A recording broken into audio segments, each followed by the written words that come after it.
आज लाल जी कुछ ज्यादा ही प्यारे लग रहे हैं। एक तो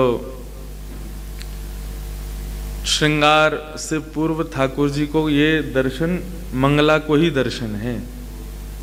अभी ठाकुर जी ने श्रृंगार पूर्ण धारण नहीं किया है, केवल एक पतली सी काछनी में और दोमाल धारण करके पाग पर, वो तो थोड़ा बहुत सजा के लायो में, क्योंकि ये बड़े शौकीन हैं सजवे के। आरसी को भाव पता कहा है हमारे ठाकुर जी की सेवा में, हर आरती से पूर्व ठाकुर जी को आरसी दिखाई जाए। ऐसा भाव है जो ठाकुर जी को स्वरूप है वो तो कृष्ण है, लेकिन जो श्रृंगार है वो किशोरी जी।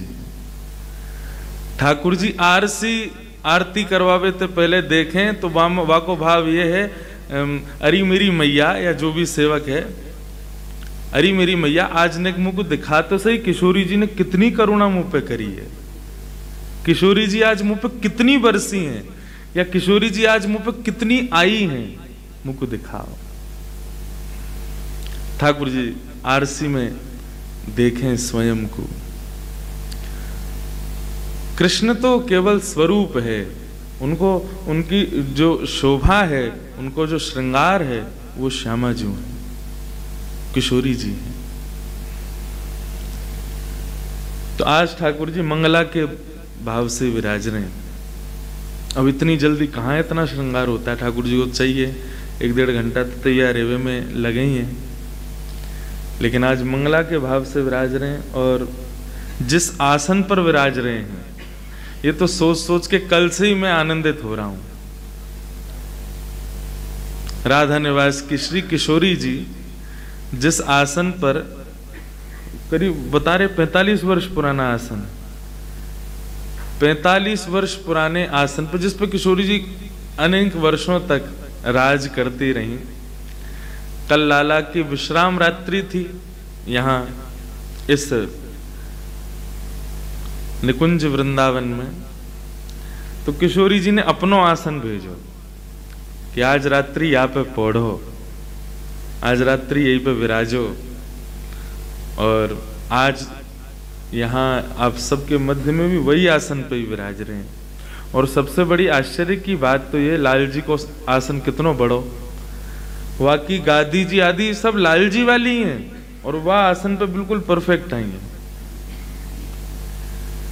मानो लाल जी यहाँ पे आवे को जो सुनिश्चय कर चुके हैं वो बहुत पहले ही आ चुके हैं। 45 वर्ष पहले यह आसन पे बैठ के किशोरी जी ने भाव रखो होगो कि एक दिन लाल जी पधारेंगे तो वो यहाँ पे विराजेंगे। आज वो भयो है।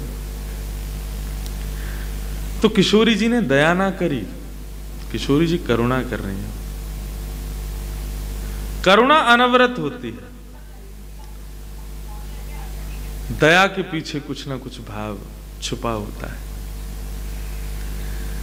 किशोरी जी हम पे दया कर रही हैं, करुणा कर रही हैं, और वही करुणा को फल है कि आज हम सब यहाँ श्री किशोरी जी के भाव स्पर्श को प्राप्त करके आज विश्रांति को प्राप्त हो रहे हैं, विश्राम करवे जा रहे हैं।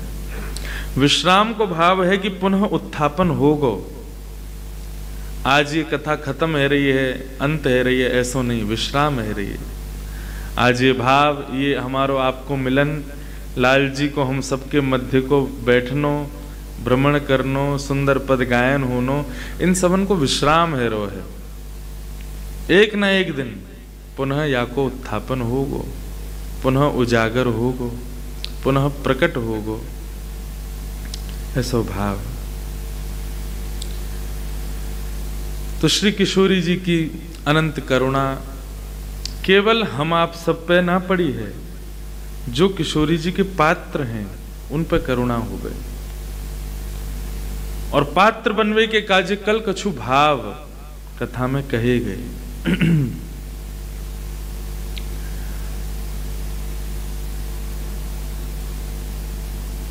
तीन बात, विरक्तिंद्रिय, प्रशांतात्मा और जितेंद्रिय, तीन भावन को विशेष ध्यान रखना है। अपने सुख को ज्यादा विचार ना करनो, हमको सुख मिले ऐसा भाव करके हम सेवा में यदि प्रवेश कर रहे हैं, लाल जी को वामे भी कष्ट है। श्री ठाकुर जी के सुख को विचार करें, उनको जामे सुख मिले, वो भाव रखनो है ठाकुर जी के सन्मुख। और वाकई लिए अपनी इंद्रियन को जीतना बहुत जरूरी है। ये भले ही एक ज्ञान को विषय है, लेकिन एक बात आपको स्पष्ट करूं कि हम जा भाव से, जा भक्ति से श्यामाजू को, श्री श्याम जी को लाड़ लड़ा में, वो भक्ति के दो पुत्र हैं, ज्ञान और वैराग्य। यदि ये दोनों जीवन में नहीं आएंगे ना, तो भक्ति प्रसन्न नहीं रहेगी। हम जा भक्ति से श्यामाजू को पुष्ट करना चाहे, लाल जी को पुष्ट करना चाहे, वो पुष्टि को भाव तभी होगा जब भक्ति के दो पुत्र भी जीवन में हो। और वो क्या है? ज्ञान और वैराग्य। ज्ञान का मतलब हमें बहुत नॉलेज हो, हमें बहुत ग्रंथों का अवलोकन हो, हमारे पास में सब टीकाओं के सुंदर सुंदर भाव हों, लगभग सब रसिक जनों के पद याद हों, ये ज्ञान नहीं है। ज्ञान में अहम छुपा होता है। यदि आप बहुत ज्यादा अपने हृदय में धारण कर लोगे, मस्तिष्क में ज्ञान ले लोगे, तो वो अहंकार को जन्म दे सकता है, और अहम आ गया तो फिर श्यामाजू स्वीकार नहीं करेंगे। इसलिए ज्ञान विशेष क्या है? ज्ञान का भाव क्या है? बहुत ज्यादा नॉलेज होना वो ज्ञान का स्वरूप नहीं है। हमारे श्रीमद् भागवत में ज्ञान का मूल रूप बताया गया विवेक, विवेक युक्त होना। क्या सद है, क्या असद है, क्या उचित है, क्या अनुचित है, इसका भान होना, ये ज्ञान है। लाल जी की सेवा में 2-3 दिन से जब लाल जी यहां विराज रहे थे, तो हमारे पंडित जी लोग सब सौल से पर्दा कर रहे थे। तो सौल से पर्दा होना वो भाव ये है कि लाल जी विराजें तो उस समय अनवसर रहे, किसी को ऐसा दर्शन ना हो, क्योंकि लाल जी आसन पर विराजें तभी दर्शन हो। लेकिन सौल से जब ढका जा रहा था लाल जी को, तो मन में ये बार बार भाव उत्पन्न हो रहा था कि अभी ग्रीष्म ऋतु है, और इस समय सौल ठाकुर जी के सन्मुख करना एक प्रकार से उनको श्रम प्रदान करना जैसा है। मैंने कल बोला भी, लेकिन कल वो पूर्ण हो गया था, अब तो सब सामग्री ठाकुर जी की गई।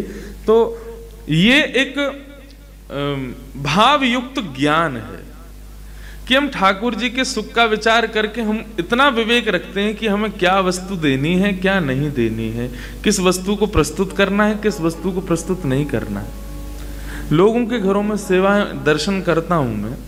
अच्छा, सेवा किसी की भी देखो, उस समय हम ज्यादा बड़े सेवक बन करके अपनी राय ना दें, ये बात का ध्यान रखना चाहिए। पहले मैं भी बहुत देता था, जिस घर में जाता था वहां के ठाकुर जी को देख के जरूर बोलता था, ऐसे नहीं, ऐसे करो, ऐसे नहीं, ये होना चाहिए, ये नहीं, ये होना चाहिए। लेकिन एक दिन मन में भाव आया,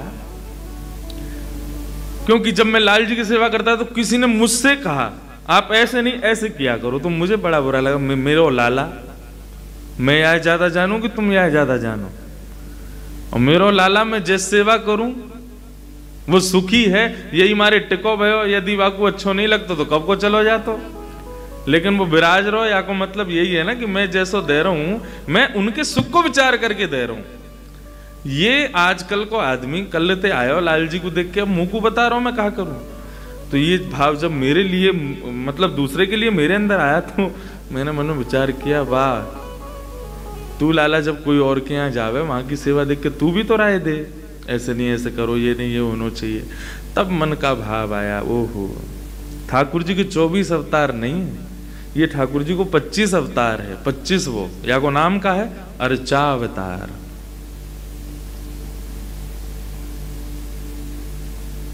जो हमारे घर में विराज रहे हैं, एक सदस्य बनके, एक घर के स्वामी बनके। ये जो ठाकुर जी को अर्चा अवतार है ना, ये आपके द्वारा दी गई सेवा चाहे जैसी हो, वह कुछ स्वीकार कर भी आए। आप जो प्रदान करोगे वाकु लेवे आए हैं। कभी यदि नमक कम पड़ गो दाल में तो बेचारे चिल्लामेंगे ना मंदिर में, थे ओ मैया तेने नमक कम डारो है या मैं नींबू नायने के लेके आने मुंह को स्वाद दिला, पालेंगे। कभी शिकायत नहीं कर सकते।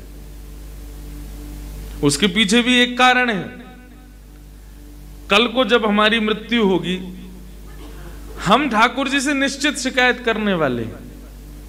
ठाकुर जी आपने जीवन में ये यहाँ इस जगह पे मुझे कष्ट दिया, इस जगह पे आपने अनधिकारी चेष्टा करके मेरे साथ ऐसा किया। ठाकुर जी कुछ नहीं बोलेंगे, सब सुनते रहेंगे। सुनते सुनते सुनते सुनते जब तुम्हारी पूरी हो जाएगी तब ठाकुर जी कहेंगे हाँ भाई लाओ मेरी लिस्ट निकाल के लाओ। अब एक दिन बहुत जोर की बारिश पड़ी थी, अच्छा ठंडा हो गया था मौसम। बोले हाँ सुबह ही सुबह तुमने ठंडे जल से मुंह को स्नान कराया, मैं ठिठर गया। मैंने कछु कही? सर्दीन में ऐसी जोर की, आपके नागपुर में तो सर्दी पड़ती नहीं है मेरे ख्याल से, तो हल्की फुल्की होती है। हाँ हमारे वृंदावन जैसी ना पड़े, आदमी ते आदमी ना दिखे। ठाकुर जी फिर अपनी लिस्ट निकालेंगे। एक बार तुमने गड्ढे की सब्जी बनाई थी, उसमें ऐसी मिर्च डाली थी, बाद में परिवार वालों पाप उसको खाने के बाद में 4-4 गुलाब जामुन दबा गए। मैंने कुछ कहा? मैंने तो पाया। ये अर्चावतार जो हमारे घर में विराज रहे हैं ना, इनके भी बहुत भाव हैं शास्त्रों में। सेवा भाव भी है, हमारे ऊपर कृपा बनी रहे उसका भाव भी है, आदि आदि कई भाव हैं। लेकिन उसमें एक भाव यह भी है कि कहीं तुम कल को शिकायत करने बैठे अगर लाल जी से कि आपने ऐसा ऐसा ऐसा ऐसा किया, ठाकुर जी फिर अपनी शिकायत लेंगे। और तुम्हारे घर में जितने चित्र हैं ना ठाकुर जी के, वो सब चित्र नहीं है, सब में ठाकुर जी विराज रहे हैं। ठाकुर जी कहेंगे 20-20, 25-25 दिन है जाए मेरे बाद चित्र को साफ भी ना करे, धूल जम जाए। मैंने कछु कही? सब स्वीकार मैं कर रहा हूं तो फिर तुमको दिक्कत क्या है? मैंने भी तो स्वीकार किया जैसा तुमने मुंह को रखना चाहो, तो हम स्वीकार क्यों नहीं करें? कल रात विनोद जी की चर्चा जब चल रही थी तो उनका भाव यही तो आया था कि वो कहते थे कि जब हम गाते हैं कि राजी में रजा और उनकी राजी में रजामंद रहो, फिर रहते क्यों नहीं है?